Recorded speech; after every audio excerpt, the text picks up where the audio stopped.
Good evening, my Real News Media TV family. Welcome back to the channel for another news update. And in the news this evening, tighter security measures for Manchester, police say.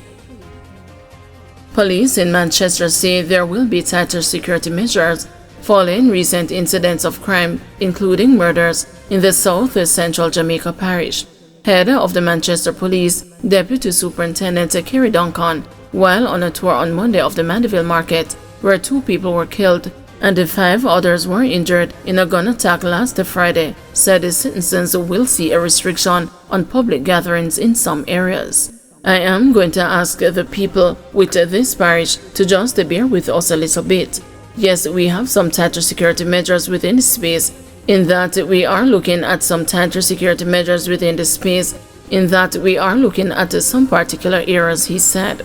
He said the measures are to mitigate the risk of reprisals. We are looking at some particular areas. We are looking at some shutdowns. As we understand it, persons are looking at the places where people gather to exact revenge killings, he said. We are looking at shutting down some areas for the time being. For the majority of this parish, we won't be having any events being permitted in certain areas, added Duncan. He listed some of the areas being targeted. The majority of our incidents are either occurring or stemming from some communities, and that's the Albion, New Hall, Greenvale, generally the poorest area. These are some areas where we intend to tighten our security around in terms of our operations and our mitigating risk assessments to ensure that these areas remain safe, said Duncan. DSP Duncan said the police are working to restore public order in Mandeville.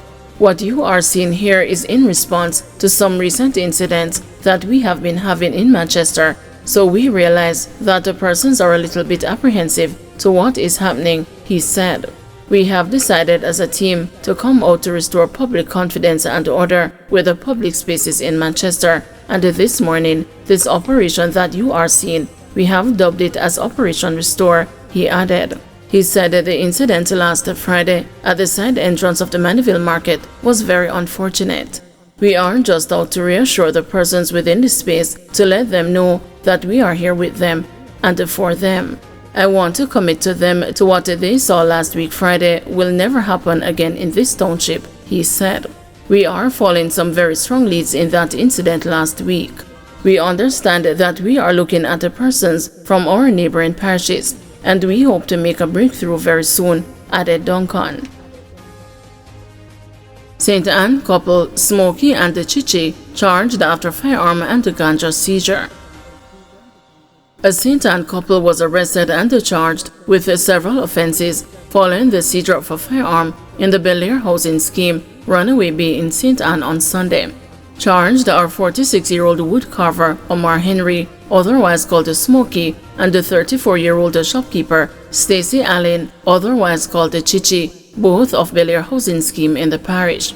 They have been charged with possession of a prohibited weapon, unauthorized possession of ammunition, possession of ganja, and dealing in ganja. Reports are that between 4:45 a.m. and 7:30 a.m., the couple's home was searched as part of a joint police-military operation. During the search, one Smith & Wesson 9mm pistol with a magazine containing 3 9mm cartridges was found, along with approximately 8 pounds of ganja. The couple was taken into custody and subsequently charged. Their court date is being finalized, the police said.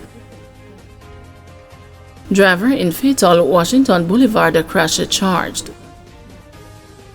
The driver of the car which mowed down 2 men who were aiding a motorist along Washington Boulevard in St. Andrew last month has been charged with 2 counts of causing death by dangerous driving. He is Tor Anwar McIntosh of a Kingston 6 address.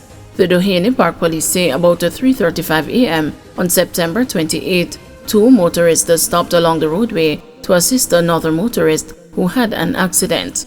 The 2 men were reportedly standing along the roadway when they were hit by a motor car. The injured men were taken to hospital where they succumbed to their injuries. They have since been identified as 37-year-old Javon Rodney, a motor vehicle inspector of Dogwood Place, Ebonyville in Spanish Town, St. Catherine, and the 50-year-old businessman Mark Garrick of Rudolph Avenue, Kingston 20.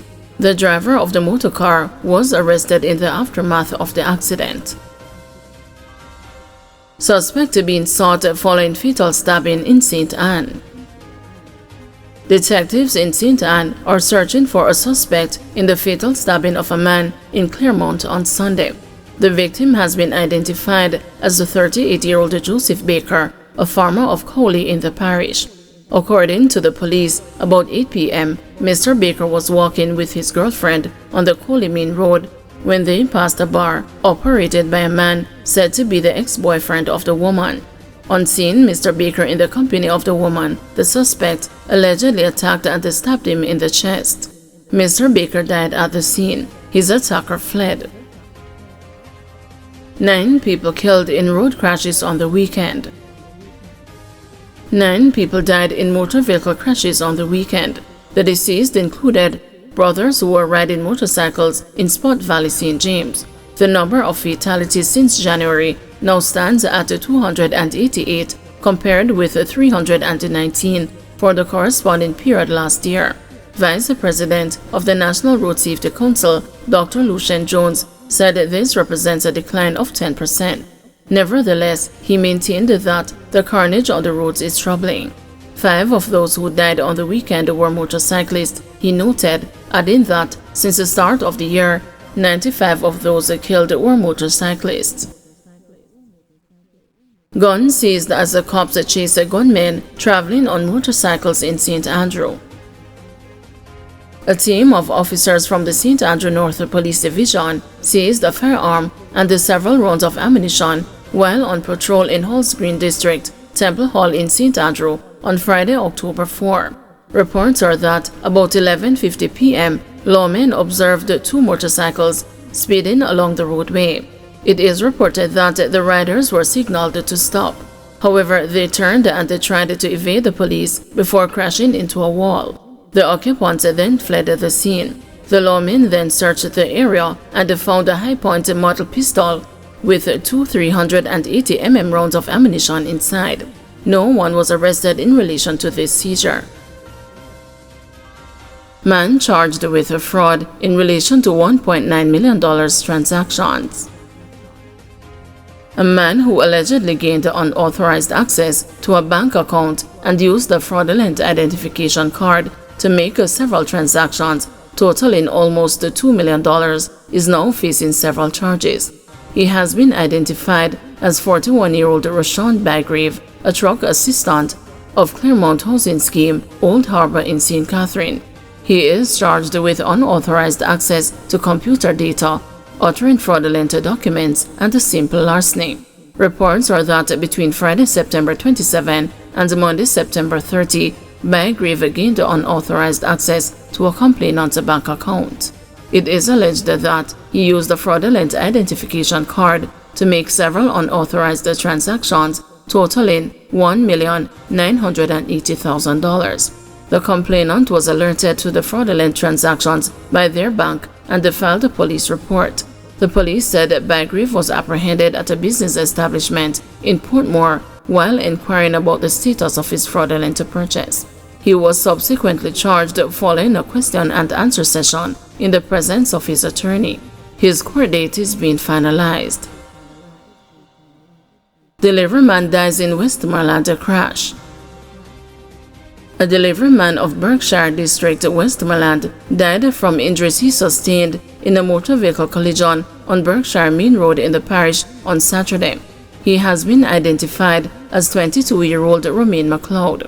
Reports are that about 11:30 p.m., McLeod was riding a motorcycle along the roadway when it collided head-on with a Toyota Hiace bus that was heading in the opposite direction.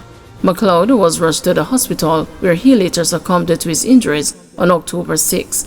The driver of the Hiace motor bus received minor injuries and was treated. He was warned for prosecution. Thank you everyone for watching. See you tomorrow morning at 6 a.m. for another news update.